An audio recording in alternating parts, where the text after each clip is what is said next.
Good morning, as y'all come in, good morning. But God is giving us an opportunity to come into this space with Him.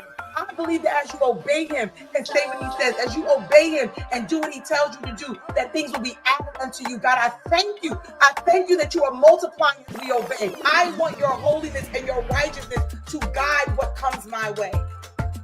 So let your kingdom come. Let your will be done in my life and in earth in the same manner that it exists in heaven.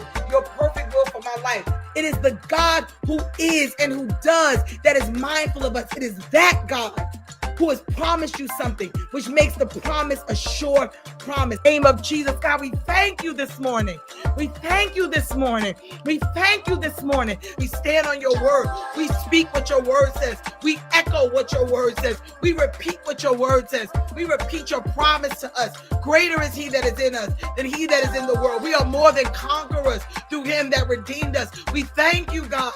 We thank you that we're walking in our season of one battle. So my prayer is that every time I post a win, there's a win for somebody else in this community. First of all, these earrings feel heavy, y'all. I was trying to give y'all a little bit of cute this morning, but these earrings feel 800 pounds in my ears. We're gonna go another way. Ask somebody that you don't know. Let us know where you're tuning in from. Good morning. Good morning, Patricia Anderson. Good morning, April Lee. Good morning. How you doing, April? How you feeling? Give us a check-in. Give us an update. Good morning, Paula. It is good to see you. God is kind.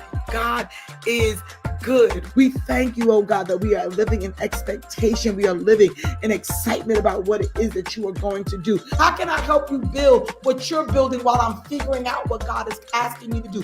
Could it be that what he's asking me to do is just to help you?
Good morning, good morning, good morning. Let me know if y'all can see me and hear me. I am not on my laptop, so this laptop is giving me a little bit of trouble. But let me know if you can see me, if you can hear me, so that I can make sure that we are in the right space. Good morning, Olivia. Good morning, Lakeidra. Good morning, Annette. Good morning, Takia. Good morning, Julia. Good morning, Julie. Good morning, Vanessa Kelly. Yes, okay, y'all can see me and hear me good. Please share with somebody and let them know that we are live. Thank you all that share in the Count It All Joy. I'm in the 52 Days to Finish chat. Sorry, the laptop threw me off a little bit this morning, so I'm getting my thoughts together. Good morning, Sinceria. Good morning, Montrese and Olivia. Good morning, good morning, good morning, good morning, Familia Robinson. Good morning, Vanessa Kelly. Good morning. Okay, I see y'all on here this morning. Okay, y'all can see me. Y'all can hear me. Happy Monday, y'all. We're going to close out our conversation about rejection. This week we're going to make sure that we are grounded. We're going to move into our next topic. How many of you, if you could just let me know in the comments, let me know in the chat, last week was a blessing, really being able to dig in and break down and understand these things in a deeper and a more intentional way. Let me know if it blessed you. Let me know if it helped you. Let me know if there's any praise reports, if there's any testimonies in the comment section. Just let me know if in any way it was helpful. We are going to continue our conversation just around being able to better discern what is going on. Thank y'all for tagging folks. I appreciate it. Just let me know in the comments if the conversation was helpful at all, if it helped you grow, if it helped you feel a little bit more clear about some things, so we can talk back a little bit on Mondays as we get ready to move through. Today we're going to talk about something because I also want us to make sure that we are not miscategorizing or misappropriating or misunderstanding what it is that God is doing in our lives. And if I be honest, there are seasons where I feel like I've misassigned or misaligned what God was doing. So I was in a season of correction, but I thought it was a season of learning. Or I've been in seasons where I was out of alignment with God's will, but I was calling it a testing season or a proving season, right? And so what had to begin to understand is that oftentimes if we're not careful, we will misassign a season. We will call a season something that it's not, right? We'll align ourselves or assume that God is doing something He's not doing. So I've also begun to think about what it means to also be very discerning as it relates to the seasons of our lives. Right? Anybody been in a season where you thought you was going through testing, but you were just going through consequences? That you thought God was getting ready to do something, do X, and really, in all honesty, had to show you, no, what's happening was you actually wasn't doing what I told you to do. And so this season of me moving back or shifting things or changing things or realigning things wasn't me testing you or proving you. It was really about me trying to get your attention because you wasn't doing what I told you to do. Right. And so I have begun to just understand as a believer, sometimes we can get excited. We be jumping and dancing and shouting over things. We naming it and claiming it. We snatching it and grabbing it. And sometimes God is trying to get our attention in ways because we have not been listening. I realized that I went through a season of financial famine. And while God was testing and was doing certain things and teaching certain things or whatever, it was also a consequence for the ways I did not steward my season of abundance. So because I did not steward well my season of abundance, because I was emotional, because I did not ask God what to do, because I spent money in places I should not have, because I sold into the area and into places that were not good soil, He actually had to pull some things back. So even when I had to go through my move to Texas and I was like, well, God, why didn't you just give me the resources? And why didn't you just dump the money in my account? And why did I have to go through? He began to show me, hey, last time I dumped the money in your account and you spent the money like it was yours. You didn't come back to me and ask me. You dropped off your tithes, you dropped off your offering and acted like the rest of it belonged to you to do whatever it is that you wanted to do with. But He had to begin to show me you did not acknowledge me and let me direct your path. You did not ask me. So now you got to come to me for every dollar. Now you got to get an allowance because when I gave you an abundance, you didn't know what to do with abundance. But if we're not careful, what we will do is recategorize what God is doing, and we'll be getting up testifying and telling people that God is just testing me and He just trying me. No. That's the consequences of your past season. So when I was beginning to look at and dig into understanding the seasons of rejection or understanding the strategy of rejection, the spirit of rejection, etc., He began to talk to me also, and it came in the notes as we were going through. It also was a breakdown of how do you discern when it's not rejection? Because then what we can do is that every time we don't get what we want, we'll call it rejection. Every time somebody says something to us that we don't like, we'll call it rejection. Every time God doesn't give us what it is that we think we should have in the time we think we should have it, we'll call it rejection. So how do I discern? How do I begin to understand when it's not rejection, but when God is actually correcting me? If we're not careful, we start mislabeling every closed door or every disruption as rejection, when in the truth, sometimes God is correcting, He's refining or redirecting us. And if we misread correction as rejection, we will actually repel or we will actually resist what God is using to make us better. So Joseph had the right dream. He just wasn't ready to carry it when he first received it. Many of us have the right dream. I believe that in 2019, when I thought of When Faith Meets Strategy, I had the right dream. But I was not prepared to carry that dream, to nurture that dream, to birth that dream. I wasn't in the right spiritual place to go live every day. I wasn't in the space to nurture people and to pour in to the people the way I was called to. I wasn't in a space to give leaders guidance and wisdom. I would have been wagging my finger and judging them and side-eyeing them and sucking my teeth behind my back. There was a little bit more self-righteousness on the inside of me. I hadn't been through enough things. I didn't know what it was to build something and for it to crash. I didn't know what certain levels of betrayal looked like. I didn't know what it was like to be pouring into people and they turn around and talk about you behind your back and you paying them money and then they go take the money and all the things I didn't know. So I saw the right vision. I saw the right dream, but I had not been properly processed into the maturity, into the spiritual maturity, into the life maturity that was needed to actually nurture that dream in the right way. How many of you, if you be honest, can think back and say what I'm standing in now, what I'm getting clarity about now, God showed it to me when I was young. He showed it to me 5 years ago, 4 years ago. He showed it to me before the pandemic. He showed it to me, but I know now, standing in it, operating in it, living in it, dwelling in it, moving in it, tussling with it. I understand that I was not ready then to step into what it is that he was calling me to.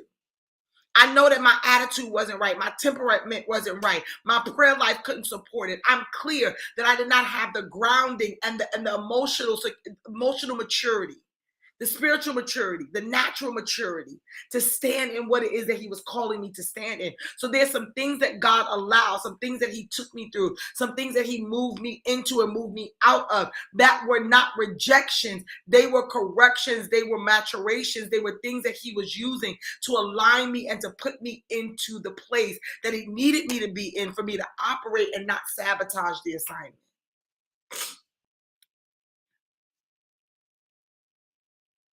When Joseph hears the dream in 37:5, Genesis 37:5, says Joseph had a dream, and when he told it to his brothers, they hated him the more. So what follows his dream is not immediate promotion. Instead, we see silence.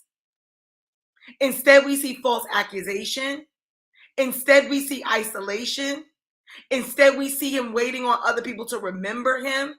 We don't see immediate promotion. And many of us have assumed that when God revealed it to us, when he showed it to us, when he called us to it, when he let us know what it was that was coming on the inside of us, we expected to go from awareness to promotion. We expected to go from awareness, and we expected that our yes, Lord, was going to propel us into the stratosphere. We didn't realize that our yes, Lord, was going to cost us some time, some years, some minutes, some moments, some seasons. Why? Because God needed to make sure that we were well equipped to carry what it is that he called us to carry. He could not put good wine, new wine into old wineskins. We had to live through some things. We had our faith needed to be tested. We needed to know how to hear him when nobody else heard what we were hearing. We had to know how to trust that he said what he said. He was going to do what he was going to do. So what happens? There comes silence for a little while. Sometimes after you have heard God so clearly, he goes radio silent. You heard what he said. You believe what he said, and then he stopped saying it. Nobody's giving you another confirmation. You're not getting another prophetic word. Everybody else is getting called up to the front but you. There's a prophetic word confirmation for everybody else. Why? Because now you have to learn to stand in what God already said. I have to learn how to stand in what he said and be affirmed and confirmed on what he said the first time. Because if I keep seeking affirmation, if I keep chasing the next prophecy, if I keep chasing the next woe I say unto thee, what happens is that now I become more acclimated and inclined, to the voice of man when God is already trying to get me to hear his voice and to hear it without doubt and to hear it without question. And to hear it without going back and forth with him. So those are the things that God is trying to build on the inside of us. But guess what? That feels like rejection. That feels like being cast to the side. That feels like being thrown away. That feels like nobody remembered me. That feels like nobody appreciated me. That feels like, God, where are you? That feels like nobody's giving me a word. That feels like I have to work on the last word that he gave me. That feels like I have to be able to sit in the last thing he said and allow that to be the last thing he said and operate in the last thing he said. When we look at the parable of the talents, the individuals that he gave talents to that had to operate, it says that the master came, the master gave him assignment, and then the master went away for a little while. And when the master went away for a little while, they had a responsibility to work a work based on what the master said before he walked away. If anybody's been on a job, if anybody's grown up and been trained by your parents, had younger siblings, there becomes a time where your parents, your leaders, individuals go from micromanaging you, from taking you from step to step to just giving you the assignment. There's a season where in your earlier stages on a new job or different things, they tell you this, then they tell you that. They give you one, then they give you two, then they give you three. But at some point, they just tell you, run the retreat. At some point, they just tell you, build the system. At some point, they just tell you, do the thing. They tell you to set up the meeting. They tell you to do the presentation, put together the PowerPoint. Because at some time, the expectation is that you have matured and you have grown into a place where you do not need somebody to tell you every step of the way. And what we then often confuse that is with God is that when we understand with man that they trust us more, we understand when man is doing it, that we've been stepping into another level of responsibility. We understand at that point that they think that we have enough knowledge or should have enough knowledge and capacity to move the thing along, to run the play. And if we have questions, we'll go back. But when we get to God, for some reason, he tells us, do the thing, launch the program, execute the assignment, start the business, open up the ministry. Then we got to go back and ask him for every little step. We don't ever think that that means that maybe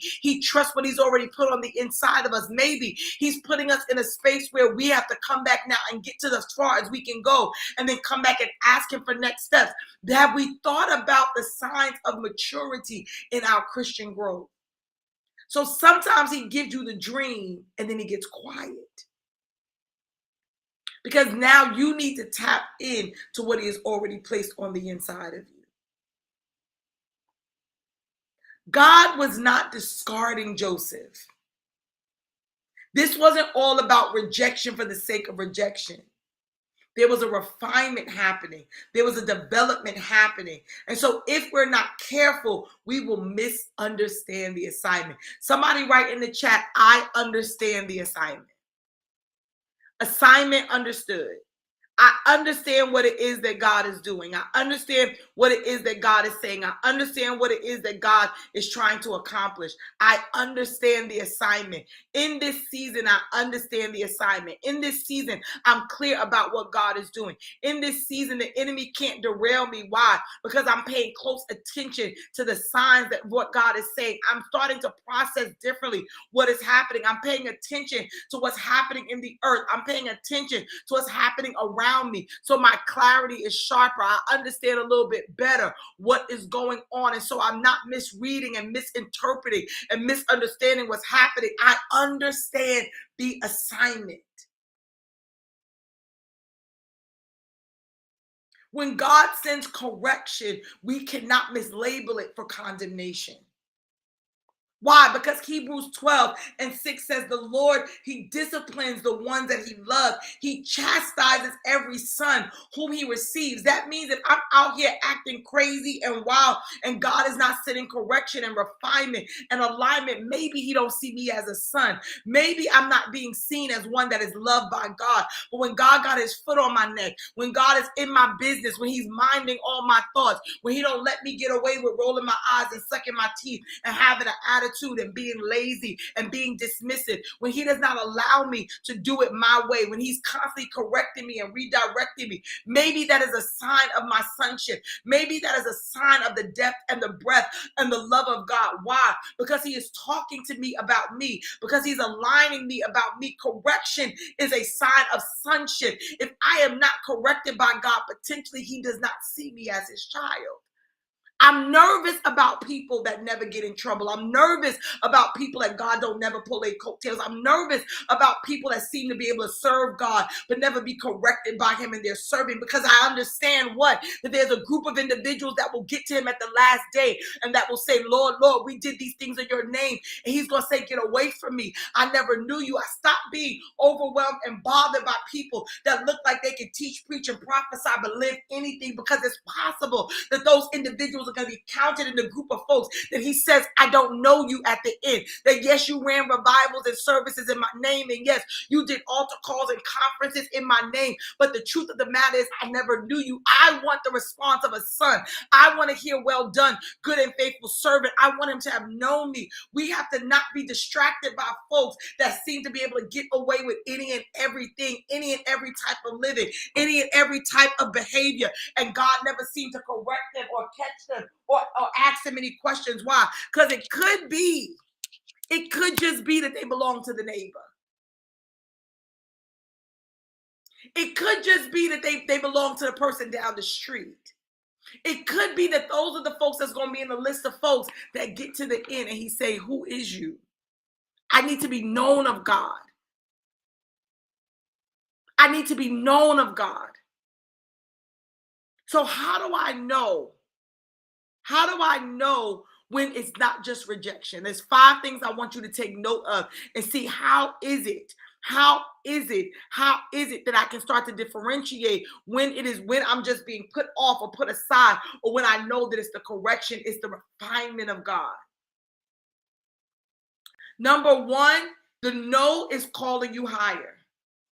They told me no, but the no is calling you higher. If the door closing exposes an area of pride, of haste, of immaturity, a lack of readiness, that is correction. That is correction. Proverbs 3:12, for the Lord corrects those he loves, just as a father corrects a child in whom he delights. Joseph has to be weaned off of the need to be impressive. He told his dream too early, and the wrong audience weaponized it. Often rejection, or often a no, or often a pause will come in a moment where you are about to overexpose what you have not fully stewarded. If the door was for you, it would have opened for you. If the season was ready for you, it would have been open to you. We have to stop acting like God is not the God of all things. If it didn't open yet, it might be that you weren't ready for it. Now, here's the thing. Sometimes he got to show us the door. He has to show us the potential of the door to get us ready. He has to show us the potential of the door to make us assess our readiness to have taken advantage of that door. So where am I about to be overexposed in an area that I have not fully stewarded? I want you to think about that season in your business where you wanted your business to blow up. Were you ready for that level of exposure? That season where you was asking God, send me the $1 million contract. Was your business ready? God, send me all the people. Was your ministry ready for the hundreds of people that you wanted to walk through the door? Were you ready for the spouse? Were you ready for the children? The things that we're asking God to give us so there are times where God will allow you to see the door. Yes, there is a door for you. Yes, I'm going to show you the dream. I'm going to show you the thing, but I also need you to see it through the lens of, I am not ready yet for what God has designed for me. Now, here's what happens. That lack of readiness don't mean that I just sit around and be unready. It means that I do what is necessary to be ready. I have a pending door that's going to open at some point. So every Wednesday now, I'm checking to see if the door is cracked or not. Last Wednesday, I went to check to see if the door hadn't opened yet. But I also realized my website wasn't updated. I also realized some of my links weren't working. I also realized I hadn't made the modifications and clarified the things on some of the sites that I'm supposed to be showing people and moving them to. I also realized if all these people now flooded Counted All Joy, I don't have a real way to capture them and move them forward. So I started to realize that the door not opening while I was disappointed, while I wanted last Wednesday to be my Wednesday, I gave me a checklist of things that I needed to do. Thank you. Things that I needed to get together in order to make sure that if it's next Wednesday, if it's the Wednesday after that, I am ready for the blessing that I'm looking for. Is the no calling you higher? Did the no reveal something? So that's one way to begin to identify and discern the difference. What is the no saying to you? The second thing we want to look at is, does the delay come with an invitation to steward something? Does the no in one area also come with an invitation to steward something that God is giving you? Joseph gets delayed, but he's not discarded. He is trusted with Potiphar's house. He's trusted with prison administration. He's trusted with opportunities to steward. Correction always has an assignment attached. God doesn't just sit you down. He teaches you while you're seated. He doesn't just sit you down on a mourner's bench. He sits you down in a student seat. He sits you down in a classroom and begins to teach you. In 2023, a major door closed. I went through a major rejection space. And in the same year, he gave me Counted All Joy. He gave me assignment to steward. I don't know anybody on here that if you knew me in 2023, but I've got to believe that 2025 joy and 2023 joy ain't 100% the same joy. I know he has worked some things out on the inside of me. I understand that he is giving me or helping me to understand the different graces that are on my life, beginning to allow me to step into and own the graces that are on my life. There's some things that people were trying to prophesy to me in 2023, and I was like, yeah, nah, I ain't really trying to hear that. Now I'm beginning to understand, yes, there's a prophetic grace. Yes, there's a pastoral grace. Yes, there are these graces that exist on my life. Am I ready to step into all of them? Am I ready to build up? No, I'm not ready to do some of the things, but I'm beginning to understand the graces that are on my life. I'm beginning to understand the assignment. So yes, some no's came with a call to higher, dealt with my pride, dealt with my ego, dealt with all of my things. But then here we are. Now it also gave me something to steward. So he closed the door and gave me an assignment. How many of you understand that God closed the door, but then gave you an assignment? You thought it was going to be X. He closed that and then gave you a whole assignment. Told you to build a community, Sarah. Told you to steward a community. Told you to start building people up. Why? Because sometimes we're building communities and God is developing giftings on the inside of us. Being able to step into, being able to give prophetic utterances. I started doing that and Counted All Joy. Being able to have to tell people a word or give people something that you can't see them. And you just got to say, is it accurate or not? Is it right or not? Being able to build the stamina to go live 4 and 5 days a week and have to dig in and be able to rightly divide the word of truth, begin to build my capacity in my own self. Why? Because I didn't know that I could teach. I didn't know if I could preach. I didn't know if I could do these things. So he began to pull on things to expand them on the inside of me, begin to build my compassion, begin to build my heart for people, begin to build my desire to serve his people, begin to build my desire to do the thing that he called me to do. Many of us, if we're not understanding what he was doing, is building our desire and our capacity. Baby, I didn't want to go live 2 years ago. I did not want to go live. 30 days felt like a chore. Kayla, some of y'all are on here when I was like, all right, well, I guess I'm going to do it a day or two here. I never wanted to build my own community. I was good going to other people's communities and nurturing and helping and assisting. But God had to begin to show me what was on the inside of me. Here's the thing. People saw what was on the inside of me and were taking advantage of it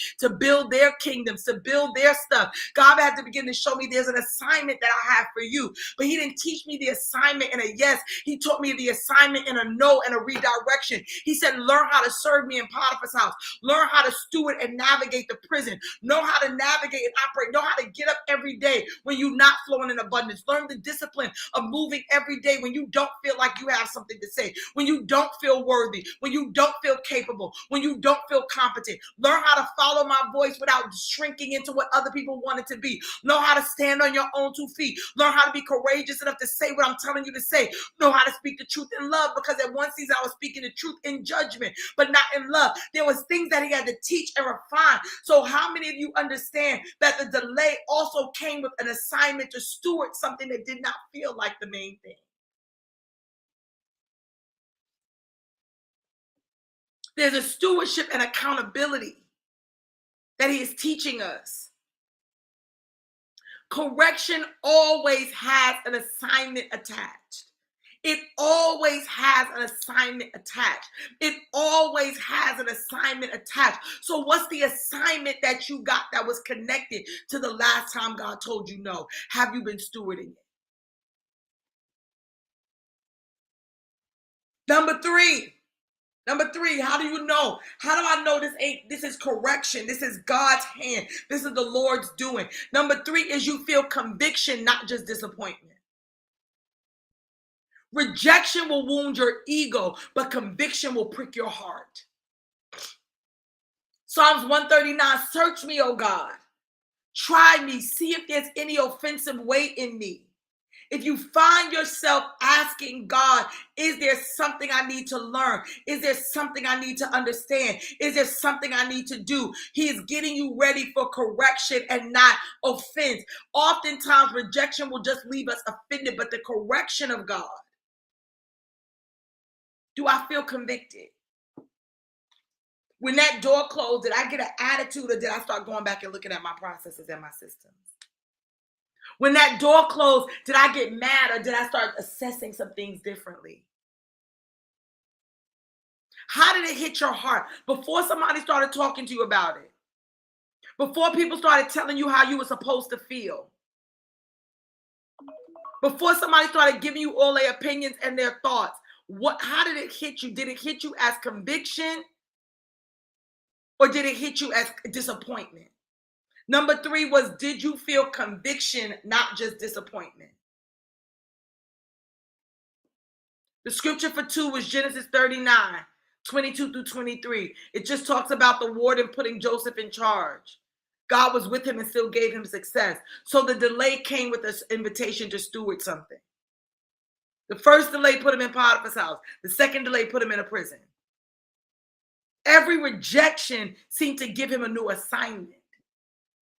Every rejection was seemingly putting him in a new opportunity to do something. Do you feel conviction and not just disappointment? It's not about your ego, but what is the heart that is happening? What is the heart shift? Number 4 is the fruit of the correction or the chastisement, humility or bitterness. Correction will lead to surrender. Rejection will lead to resentment. 1 Peter 5, 6 through 7. Humble yourselves, therefore, under God's mighty hand. Why? So he can lift you up in due season. What we never see is Joseph lashing out and throwing around demands. He waits to be remembered.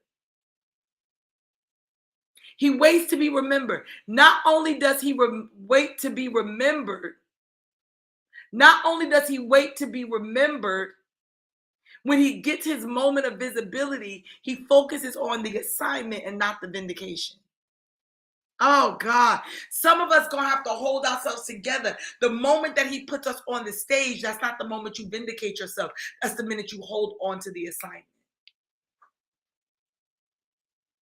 The fruit of correction is humility versus bitterness. Humility versus anger. Humility versus revenge.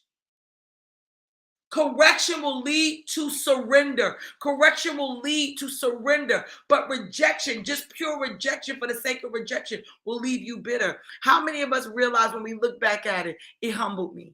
It made me better. And the biggest thing I want you to remember is that in the moment of visibility, when everything has worked itself out and you get the platform and you get the stage, remember that the goal is not vindication. The goal is not that you vindicate yourself. The goal is that you stay on assignment. Joseph doesn't use that moment to come out and say, I never did nothing to Potiphar's wife. to clear his name, to talk about back in the day, y'all ain't want me, but now y'all all up on me. He didn't do any of that. He stayed on the assignment.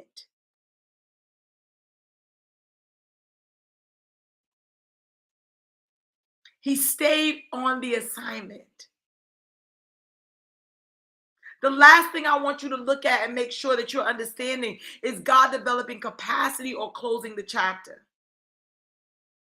Ecclesiastes 3:11, I want you to remember, it says that he has made everything beautiful in its time. In its time. Sometimes the no has nothing to do with your qualifications and everything to do with your stage of development.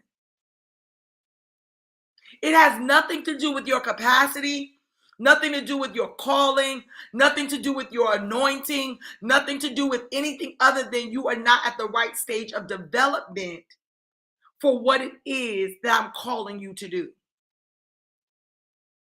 So I got to realize that God makes everything, or he has made everything beautiful, what in its time.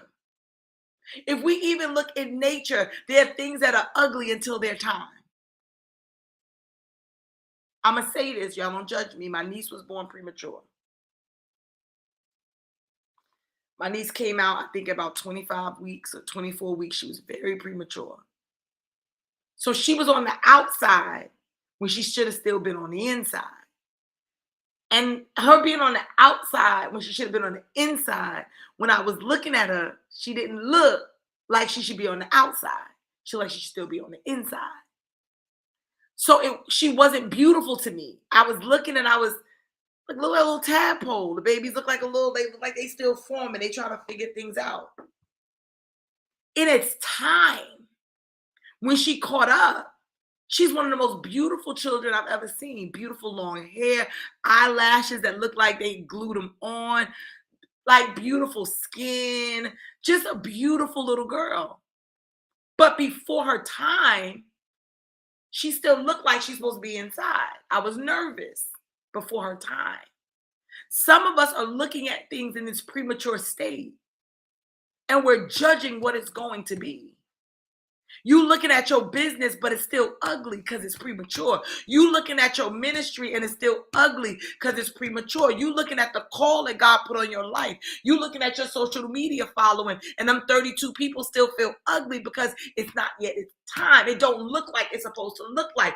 When you look at anybody building a building, them wood and that structure don't look like nothing nice except but to the builder, because the builder understands. If I know that a house is being built as a builder, I can see the beauty in what's being built. Why? Because I understand what these wood sticks and these things coming about the ground and the framework. I've seen a builder or architect look at a frame and think the frame was beautiful. Why?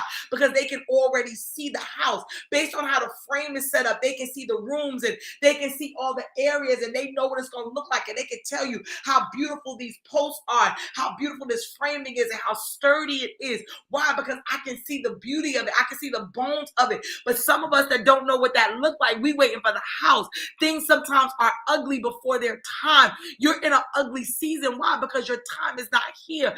Jesus even tells his brothers, my time has not yet come. He has a conversation with them in John 7. They want him to do all these things and work signs and wonders and miracles. And he tells them, actually, no, I'm not going down there to do that. Why? Because my time has not yet come. If you think about even what was going on with Jesus on the cross, how bad he looked after they beat him and did all the things. Why? Because it's when he came back up. We're looking at things prematurely and counting them as ugly. He makes it beautiful in his time. What is God building on the inside? It's also taught me not to judge people. There's some people in our surroundings that are ugly to us right now. Why? Because God has not finished working on them. And guess what? You ugly to somebody because he's still working on you. In its time, in its proper moment.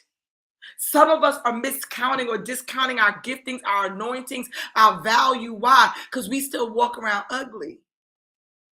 Your time is not yet come.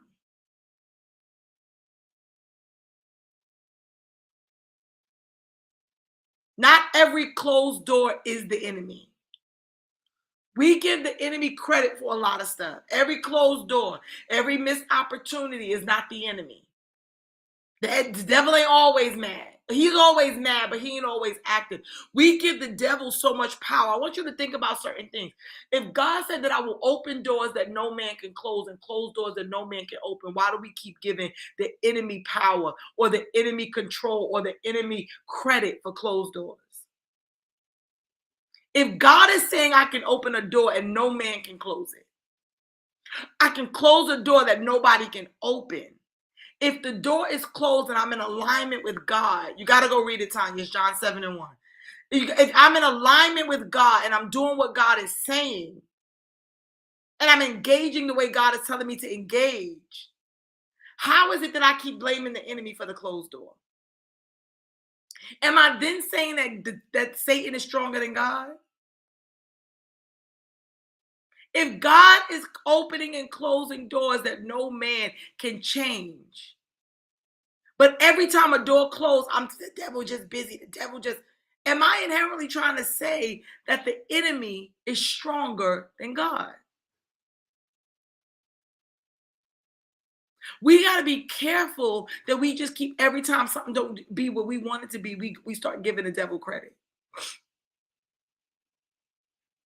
Sometimes God is protecting us from elevation without endurance. How often, if we're not careful, right? If I get on an airplane and my lungs ain't ready, that elevation is going to mess with my breathing. Ask me how I know. When I had pneumonia, they didn't want me to fly. Why? Because the elevation, the air change would have been detrimental to my lungs in the state that they were in. The change in elevation would have been detrimental to my lungs in the state that they were in. There's some elevations that your lungs have not been ready for.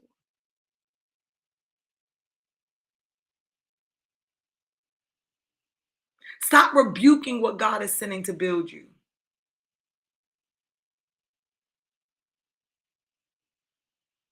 Correction is the mercy of God, a God who plans to keep you.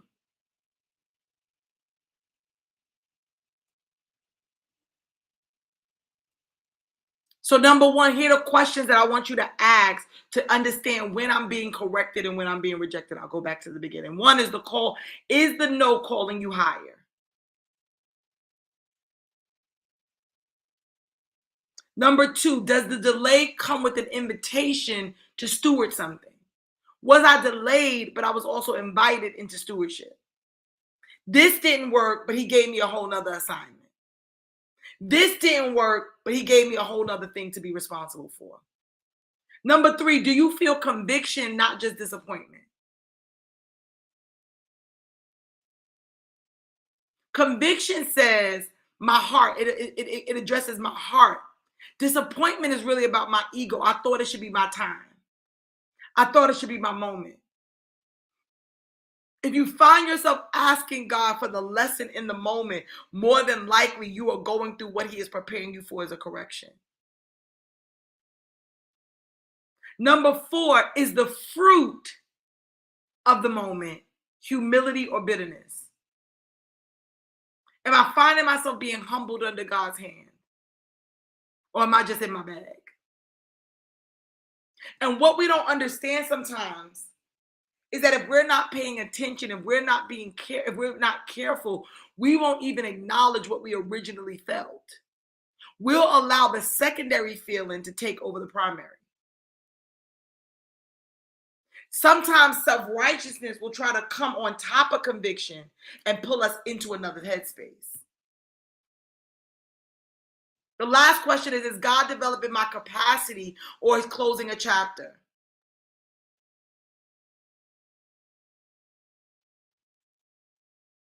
If I'm not careful, here's the thing. Oftentimes I've been in a moment where something has happened. And when something happened, I had an initial response. That was a self-correcting response. I should apologize. I should have said that differently. I should have moved in a different way. Tanya, if you still on here, drop a 1 in the chat. I should have said that a little bit different. I should have moved that a little bit differently. And then what'll happen is either somebody will start talking to me, or my ego will rise up, or something will happen. And what it'll do is it'll cause me to kind of double back down. And so I move out of a posture of self-correction, out of humility, and I move into a posture of self-righteousness where I start trying to resist the situation. Anybody been in this thing where your first mind said, I shouldn't have said that like that? And then by the time you sat in it well enough, you like, you know what, but they shouldn't have said that to me like that. And that's why I said what I said. And that's why I did what I did. So you start validating. Tanya, if you're still on here, drop a 1. You start validating when your first mind said, I was supposed to humble myself. I was supposed to correct myself. I was supposed to. Oftentimes what happens is that we don't self-check early on and assign it where it's supposed to be assigned. What will begin to happen is we will start assigning things in the wrong direction and operating in self-righteousness. And operating in a place of self-righteousness. So what I got to learn how to do is not operate from a place of self-righteousness. Does anybody on here know Tanya? I'm trying to think if I last. Tanya Jackson. Does anybody on here know Tanya Jackson? If you do, please tag her. Tanya Jackson, if you still on here, drop a 1 in the comments. We have to be mindful then that when God initially pricks our heart, Tonya is her name, Tanya Jackson. When God convicts my heart, I have to stay in the conviction. Why? Because the enemy wants me to pick up a level of self-righteousness.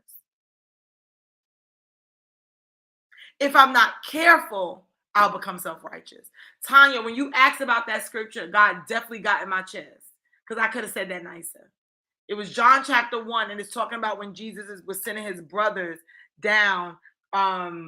When he was talking to his brothers about going back, his brothers would tell him to go down. Basically, they would tell him, come out and reveal yourself. Come show us who you are. And he said, no, my time is not yet coming. I think you wrote John ? And I was like, John, you got to go read it, and kind of like kept moving because I was trying to keep my thought. I apologize because that was rougher than it. That was a little rough. I didn't need to say it like that. Okay. So those are the things that God begins to deal with us in real time. He'll begin to deal with us in real time. So even if you weren't bothered by it, I apologize because it was rough on my end. On my end, I felt like it shouldn't have been so rough. We have to be able, the enemy will come in and make us validate when God's working on us. So I want you to start thinking through those questions. When a closed door comes up, wait a minute. Is this calling me higher? Is there a higher call? Wait a minute. In this no, did you give me another assignment? Wait a minute. Wait a minute. I'm being delayed, but what are you routing me to? Wait a minute. Is there any conviction in my heart over this? Is there something, right? Do I feel conviction, disappointment? Is the fruit humility or bitterness? Is God developing capacity? Is he closing a chapter? I got to begin to discern when God's hand is at work. Remember, the scripture says, my sheep know my voice, and a stranger they will not follow. Here's the thing. I know sometimes we like to keep that to hearing the audible voice of God. But the scripture that says the sheep know my voice and a stranger they won't follow also means that my sheep know when it's my movement. We have to become better at discerning when it's God. We have to begin to discern when it's God. This okay, Tanya. Even in a distracted moment, I got to be mindful. And if I offended anybody else, I apologize. It was when it came out, it was quick, and I had to catch it quick. So if anybody else was like, "Well, dang, that was harsh," I apologize to you too. We have to begin to move and move and move. We have to begin to pause and begin to question, is this God? Sometimes our knee-jerk reaction is we keep blaming the enemy. We keep misassigning the season. So if I keep blaming the enemy for a season, that gives me permission not to pay attention to. If I've made my financial circumstance about the devil trying to put holes in my pockets, I missed the lesson that God is trying to teach me about accountability.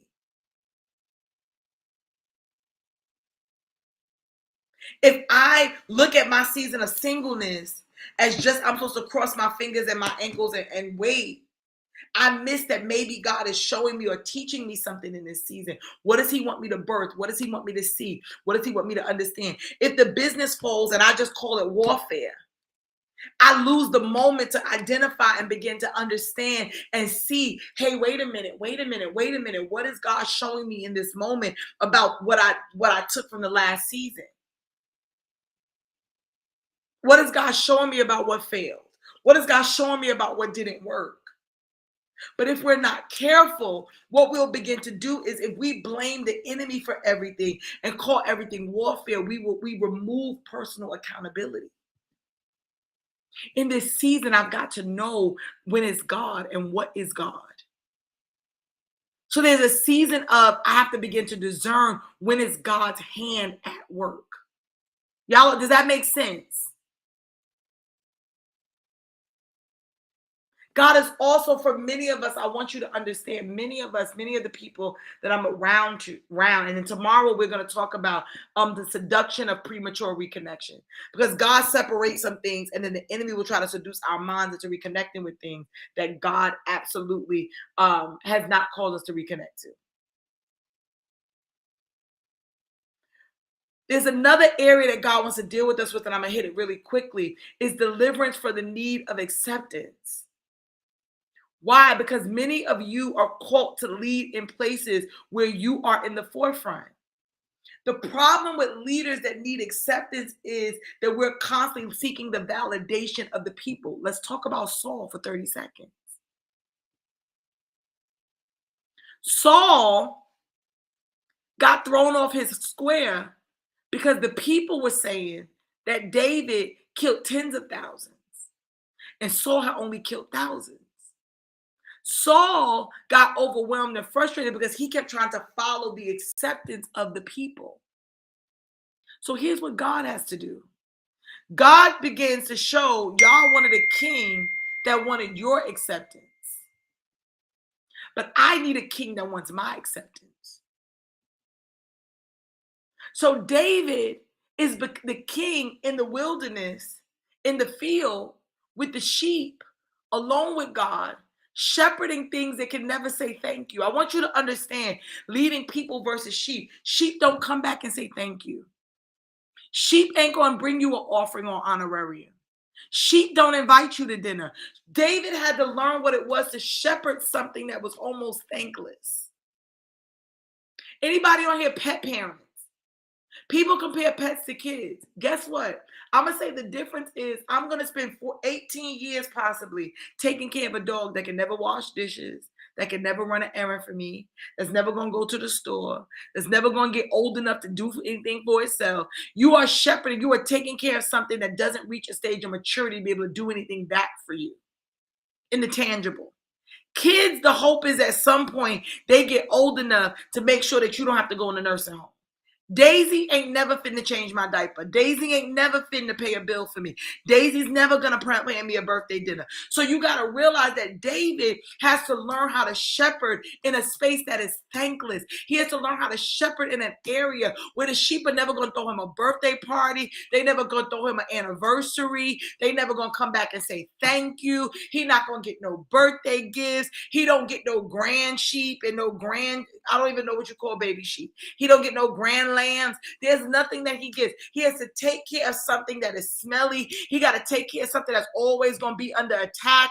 He's got to take care of something that wolves and all kind of animals are going to try to come get, and they're not even going to be smart enough to get themselves out of harm's way. He got to take care of something that's never going to be able to take care of him. The sheep is never going to be able to protect David from the lion. The sheep is never going to be able to protect David from the bear. He has to learn why, because we already had a king that was so focused on the commentary of people, the acceptance of people, that I needed someone that knew how to take care of something that could never take care of it.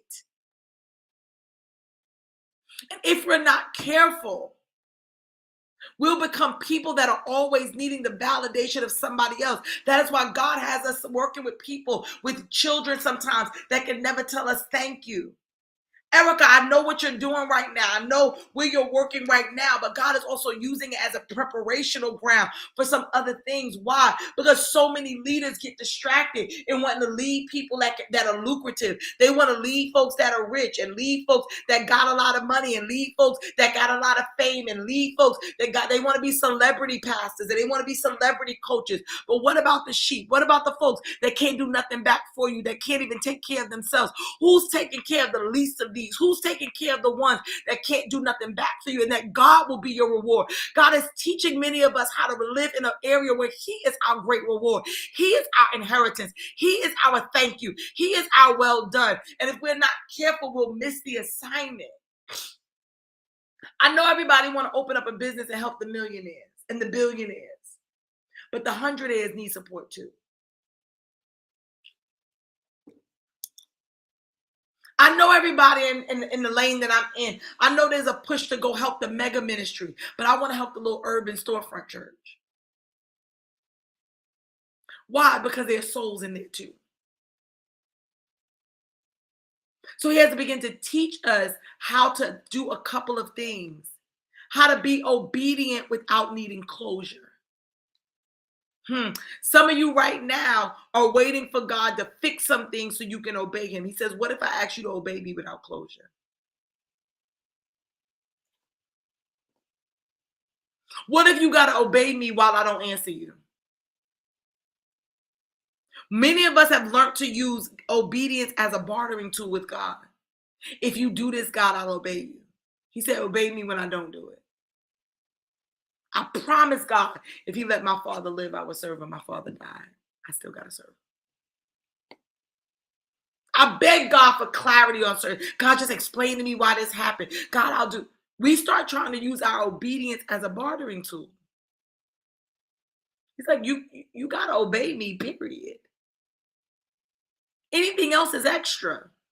But your obedience to me is not predicated on me doing something to earn your obedience. I already did what owes your obedience. Yeah. Obedience without closure. In order to govern well. One of the most dangerous dependencies, and we're going to wrap here, for those that are called to lead is the addiction to acceptance. Not community, not covenant, not wise counsel, but acceptance. The need to be affirmed, to be liked, or to be validated in order to move.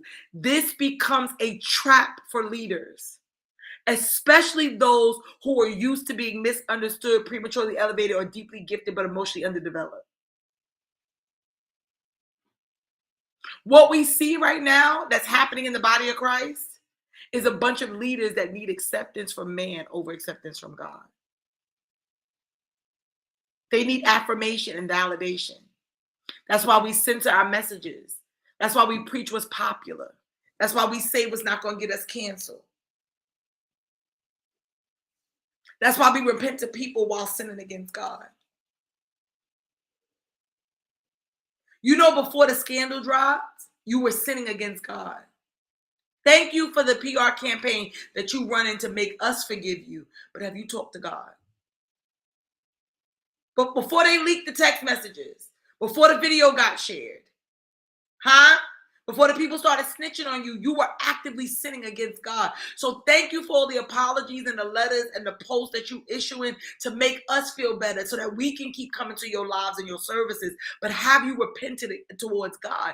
David said, against thee and against thee only have I sinned. And oftentimes we are so ready to reconcile with man. Have you talked to God about what you did? So I'm watching leaders do all these lives and all these conversations and all these posts and these full-on PR campaigns to keep us sowing and to keep us tithing and to keep us attending. And my question is, when you was doing it before we found out, did it ever convict your heart that you were sinning against God? And after we found out, did it ever convict your heart That you had offended God, or were you just trying to preserve your fellowship? You just trying to keep your numbers good.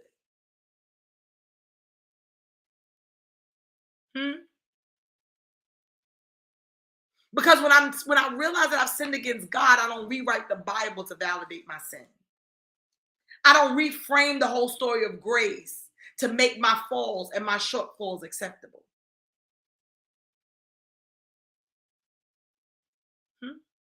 When we talk about David being a man after God's own heart, I feel like we love to talk about that through the lens of all David's mistakes. I feel like we love to highlight how many times David messed up when we talk about him being. God wasn't saying David was a man after his own heart because he sinned a lot. We look at David's posture in repentance. David has a baby that he shouldn't have, and the baby dies. David's in sackcloth. David's mourning. When the baby dies, David gets up and understands that's a consequence of my actions. Let me get myself together. Let me gather myself. We like to talk about him being a man. We like to highlight all his sins so we can validate the fact that we're going to stumble, we're going to mess up a lot and say, because David was a man after God's own heart. He wasn't perfect. David was a man after God's own heart, and he slept with somebody's wife. David was a man after God's own heart. That's not the part that he was talking about. Go back and read it again.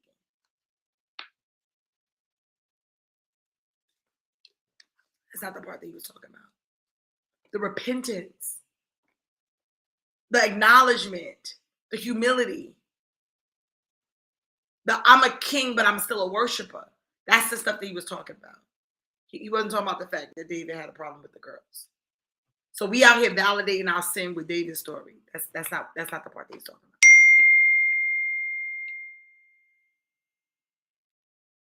We're going to stop here because I don't want to go off on a tangent. Acceptance from man will have us posturing. Acceptance from man will have us watering down what God is telling us to do because we're scared about how it's going to land for other people. That I would rather be canceled by culture than canceled by God.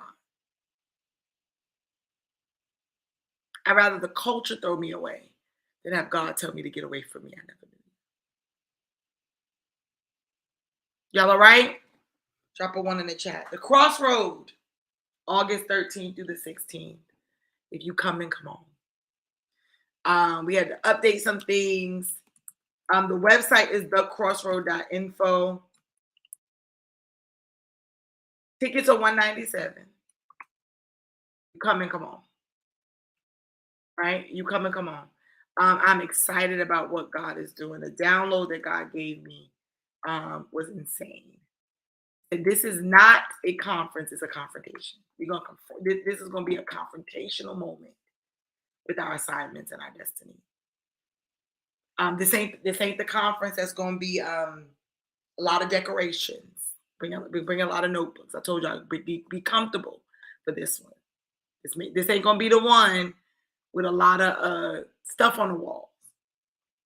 What we going to have on the walls, y'all ever been to the work retreats and they got them big pieces of sticky paper on the wall and you over there writing and planning and aligning and that's what it's going to be. It's going to be more of that. We did look at the hotel rooms. If you are coming and staying over in the hotel, the queen rooms, they gave us a rate at $105 a night. $105 a night.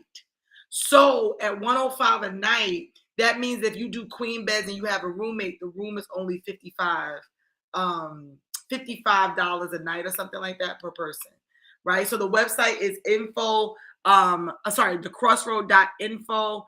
I will explain a little bit of it. So what the vision is that God gave me, and I know some people may have to go because we at the hour. If those of you that got another moment, just hang out for a second. What God began to deal with me in, or deal with me with about this event. And I'll just read some of it. It says, this is a conference. This isn't a conference, it's a confrontation. So this is not a traditional conference, either style or setting. This is not the type of event where you're going to have a lot of speakers on the stage talking to you about a lot of different things. This really is a conference to do the work. What God began to actually show me, even as we were breaking down and explaining Joseph, is that oftentimes Many of us have gotten content building the visions of others. We've had to leave when we didn't have language. Some of us have been bruised while building and we never addressed it. We've just been high functioning. We've been high functioning hurt, right? We've been carrying stuff privately, but not really clear about how to get the translation of it. We've had vision, but we're not 100% sure what it is. But I began to look at, because I'm a business person, I think business strategy. And so oftentimes I've been thinking about these events as how to get your stuff functioning and how to get your stuff moving. And God began to deal with me. So the first night we're focusing on the posture. What is the posture that I need to be in to lean into what it is that God is doing? What it is that I need to be doing? Then he said on day two, we're going to deal with the person. We're going to deal with the person, because most people thought that if I just made it to the palace, if I just survived the thing, I'm going to feel good. But we don't understand that the palace actually is not a place of healing. The palace is a place of assignment, and we keep expecting the palace to heal us and validate us when that healing and validation got to happen before the palace. Because when you get to the palace, there's an assignment for you. There's a work for you to do. So what do we need to deal with so that we don't get to the palace and expect the palace to be our place of healing and validation, but we know that the palace is the place of the assignment? Then we start unpacking purpose, because then the palace was never about the palace. The palace is about the famine. It's the assignment. So we're actually moving through these things, but we're moving through them in a way that is intentional and really designed to really unpack the areas of our lives. So this is not just, there's some business stuff we're going to talk about. We're going to talk about your structure, your plan, and all that stuff. Yes, we also going to talk about your person. We're going to talk about some of the things that we need to get through. We're going to release some stuff. We're going to pick up some stuff. There's going to be some prophetic affirmations and some prophetic call outs. There's going to be some prophetic prayer and warfare. There's going to be some ministry. My bishop is coming. So this is not meant to be the I left with a bunch of notes event. Yes, you're going to leave with a plan. So that we are definitely spending time on actual planning, but also be prepared to talk at this. This is not the conference where we talk at you and then you get like, everybody get 2 minutes to ask a quick question. No, there's going to be dialogue.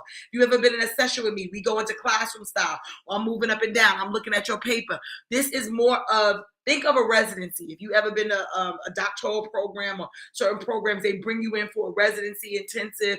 If you've done things that are virtual, you come in for a residency and it's high intensive, and we're doing all the things. And so we're asking God to create in this space a cocoon, a kind of holding space for these things to take place. So we don't have a lot of night services because you're going to need to process in the evening.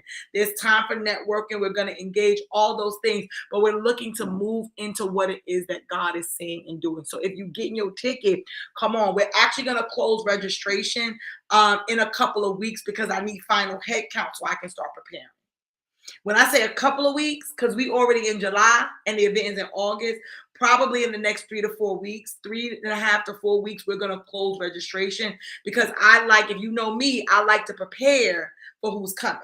So if you're going to go ahead and get your ticket, get your ticket. I know some of you are saying, let me get my airfare first because I want the price to go up. Book your room. Your room is not due until you actually check out. So you're fine if you need to delay that, but I need you to reserve the room. All the stuff is on the website. Reserve the room. Your command core, the Crossroad Command Core is going to be there. Your mission commander is going to be me. So I'm going to be helping with your mission command. Your field commander is going to be Bishop Stewart. She's going to be making sure all the things are moving. She's going to be Dr. Stewart and Bishop Stewart. She's going to be Coach Stewart. She's going to be all the things that weekend. So we're pulling on every part of her. Then our watch commander is Dr. Ibegwam. She runs Catalytic Breakthrough Ministries. Their CB warriors are coming to hang out with us. So we are going to have a time. We may have some other commanders coming in, but right now our core command. So this is a kingdom command center. We are coming in to get command, to be able to leave with what it is that we need to get done. I will be doing a lot of teaching this weekend. I'm going to be doing a lot of pouring this weekend. So if you think Carol Joy is good, get ready for in-person pour. We're going to be doing a lot of pouring and a lot of praying and a lot of leaning. So I want you to lean in. If you can make it, make it. I've had some people ask me about virtual. I don't know that we can do virtual. What we may be able to do is try to set up a group and stream some of the sessions or some of the teaching, but it's very hard for me in this season to give full engagement to the stream, right? So be in the room. Be in the room. Be in the room. If anybody has been in a room with me teaching, I try to give everything. I try to put everything God said, which is why I stopped trying to do 2-hour sessions, because I need a couple days to unpack the things that God is saying. But we're going to have days that are structured pretty much between 9 and 4. We're working on some things to make sure that there's lunch, breakfast. The hotel has a breakfast option that you can get. We're going to be working to provide lunch. You're going to be free for dinner. You can move about the cabin. You can link up, network. You can come eat with me, hang out. We can hang out in the lobby. There's a fire pit outside. There's a pool. All the things. Erica, there's always next time. All right. So we're going to be doing that and leaning into what it is that God is doing in us and for us. We had 1 or 2 people say, I can't make it, but I'm willing to sew a ticket. Those people, let me know who you are. If you need a ticket. Now, here's what I'm going to say, because we are accountable in this community. I need a ticket means I have absolutely no way to afford this ticket. This does not mean it's just not convenient for me right now. This does not mean I just don't want to right now. Erica, come hang out with us on the Saturday then. If you can come for Saturday, if you can come on the Friday afternoon, just pick some days you can hang out with us if you can. I know you all the way in the land of Pears, right? If we're saying we're going to try to sew into a ticket into somebody, you really need to be in a place of need, right? So just be mindful. Ask God, is there another way? Why? Because we're taking resources from somebody else, right? And this event is a paying for itself event, which means that we're trying to get sponsors for food. This is not an event where I'm charging for profit margins. I'm charging what I need to charge in order to have the room, so that y'all can actually come in the room and have a snack. There could be some water on the table, so y'all are not sitting on the floor in the park. So we can have the space, the venue. That's what this is covering. And so those expenses, we try to keep expenses as low as possible. That's why it's not going to be highly all the things. It's going to be a room of impact. It's going to be a room of impact. Okay. We're going to see, Tanya, what the Lord allows. We're going to see what the Lord allows. So I'm praying that every person that is earmarked to be there will be there. I ask y'all to join me in prayer over the next couple of weeks, because we know that the algorithms, but we're asking God that he would shoot the name of the event into the atmosphere. That people are supposed to be there will be there. That folks will stumble across the website by accident. That he would put our name in rooms. We want who God intends to be in the room. We're not chasing numbers. We are chasing quality. Who is meant to be in the space. And then I will be looking for, over the course of the next couple of months, if you know me, you know this is a big one, for volunteers and support. There's a lot of areas that we need help in, and I can't afford to pay everybody. In another season, my heart was to make a lot of money and put everybody on payroll. That's not the season we're in. Okay. So I need people that are willing to sow their time, sow their talents, not just for this event, but in helping us build out this community as a whole. Count it all joy. I really want to make sure that when people come in, do we have hospitality? Are people seeing who's new to the chat and connecting with them and making sure that they feel welcome? And look, we need to build out, or I want to build out some workflows around a welcome sequence. I would like every person, when they join us, to go through the 52-day reset as part of our onboarding and just kind of acclimating into community. So we need people that's going to keep the reset on refresh, right? So that we're not just doing it only at one time together, but that people can enter their 52 and start their 52-day journey wherever they started along the way. I'm thinking about when people say I'm a new person, it's my first time engaging. How do we stay connected to them? Where is Iris today? I ain't see Iris. So making sure that we follow up with one another and stay connected and things like that. That somebody is in charge of helping in different areas when I'm traveling, that we can do meetups in certain places. So meetups in New Jersey and meetups, all those things that are happening. So I would like this to really build an intentional community. I can't do that by myself, and I ain't got no payroll. So if anybody is willing to be part of our virtual hospitality, if anybody's willing to be part of our business development team, helping us pitch and helping us share information out. I don't know if Damani is on here. Damani, if you're on here, drop a 1 or something in the chat. But if not, if you can just email joy@whenfaithmeetsstrategy.com, joy@whenfaithmeetsstrategy.com, and say, I'm interested in this, I'm interested in that, so we can build a core team of individuals. We are a non-for-profit organization. We are a registered non-for-profit. so that we can actually have volunteers. I see you, Tanya. We can actually have real volunteers, right? Okay, so this is not, I'm not asking y'all for free labor. I'm an HR person, so we're not doing nothing weird and whatever. If you have services that you provide and you're saying, hey, I do photography, I do this is my business, but I want to sew it, we can absolutely give you gift in kind documentation to say that you sold this amount into, right? So those kinds of things. This is not easy for me. I've been struggling with but God began to talk to me about building community and giving people opportunity to sow. A lot of times we only give people opportunity to sow financially, but here's the thing: if y'all help me get this stuff done, I don't need the money. I need the money to pay for the stuff. But if I got talents and skill sets and abilities and people in here that are able to help and do the things, that I don't need the money because the stuff getting done. Right. And so I need help and support. So if you're willing to be a part of that journey with us, please just send an email, put volunteer in the subject line, and send it. And we are excited about the things that we are launching. This year, we are launching when Faith Meets Strategy University is coming. So that'll be a training and a teaching ground where I'll be intentionally going in and doing courses with you. I'm not ready to automate that stuff yet, so y'all gonna get me in real time. So this, whoever comes in early, you're gonna get me in real time, right? I'm gonna be on Zoom. I'm gonna be on there looking like this. We're gonna get our notes. We're gonna have our curriculums. We're gonna map the things out and get them done. We're also gonna be launching Preach and Build Press this year. So those of you that have not, that want to get something written down and done, we're going to help you get it across the finish line. We also will be doing some AI assisted writing. So teaching you all how to use AI responsibly to write. This is not AI write me a book and then you selling us a 10-page nothing. This is how do I use AI as my writing assistant, as my research assistant, as my support team to help me get these things done. And these things are just things that we're trying to do to get done in our ecosystem. Why? Because I don't want to tell y'all to get stuff done and then you're trying to get it done and you don't have no way to get it done. Right? So these are the things that we're going to be launching this year, and we just need support and help. I know that other people here do certain things, so I'm not looking to take business from anybody. My bishop does book publishing, so this is not, I'm not competing with anybody's stuff. This is people that are in our ecosystem that are saying, I need to get this over the line. I really have a heart, especially for those of you that are in ministry, that are ministering and ain't writing nothing.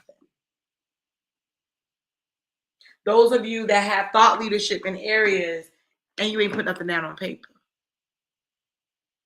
Okay? So we're going to preach and build, right? So Preach and Build Press is designed for that. So we just have some things that are in the pipeline that we are ready to push, to launch, to move through. I have a program called Think with Joy. We're going to be doing some revamp, and that's actually going to be moving under Faith Meets Strategy University. Joseph Unlocked is coming. It's our 4-week intensive where we're literally working through the core elements of unlocking Joseph's strategy things. God is beginning to give me even blueprints and strategies around growth. Growth looks different for us when souls is the main focus, but we also got to be profitable. How many know that they're dealing with that struggle? Souls is the main thing, but I still got to pay the rent on this building, right? So how do we think through the dual lens? Right? How do we think through? He told me to stop talking about it through the lens of business and talk about it through the lens of sustainability. Most of us cringe when we start thinking about ministry through a business lens. But in order to be sustainable, in order for me to impact generations to come, there's some things that need to stay fluid in what it is that we're doing. We're also going to be talking to pastors a little bit more about the fact that I understand that you're a pastor. But pastoralship, if you have started the church and started the ministry, is entrepreneurship. And we need to talk about that and be real candid about it. God just did deal with me about a lot of different things. In that I grew up in a traditional Baptist church where the church kind of ran the church and then the church picked the pastor. So the church hired people. The church brought people in. And so you were an employee of the church, right? So we got that kind of that thing that happens, and that works, right? In certain denominations, the church is its own entity, and so they hire pastors and they pick, and you gotta apply, and you gotta put in your application and give in your resume, all those things. But then we have a lot of ministries that a person started, that you started the ministry. And what I'm finding is that a lot of leaders want to operate as CEOs and employees at the same time. So you want to be a CEO and dictate everything and move it around and ain't really no boards and you run everything. You dictate everything. You telling everything what to do. But then you also talk about how the church don't pay you. Well, welcome to entrepreneurship. Many of us as CEOs, those of you that started a business, you know that you pay you in the business. If the business don't pay you unless you generate revenue in it, unless you generate income. So we have to begin to normalize that for those of us that are starting up things, ministries or whatever, we can't be the CEO and the employee at the same time. You either the founder or you the employee. But we can't be both. And so if we're going to be founders, that foundering thing, especially as it relates to ministry, looks a lot like entrepreneurship. And so there's a mindset around that is different, that it don't pay us. That there's oftentimes many of us that are running businesses and we running businesses just to carry expenses and pay everybody else, that you reach a milestone where you can pay yourself in the business. I just heard a lot of that commentary around, well, I'm doing all this, they ain't paying me. Welcome to entrepreneurship. And those of you that are entrepreneurs know what I'm saying. It's the business don't pay you. You pay you in the business until you get the business to a point where it can do it, right?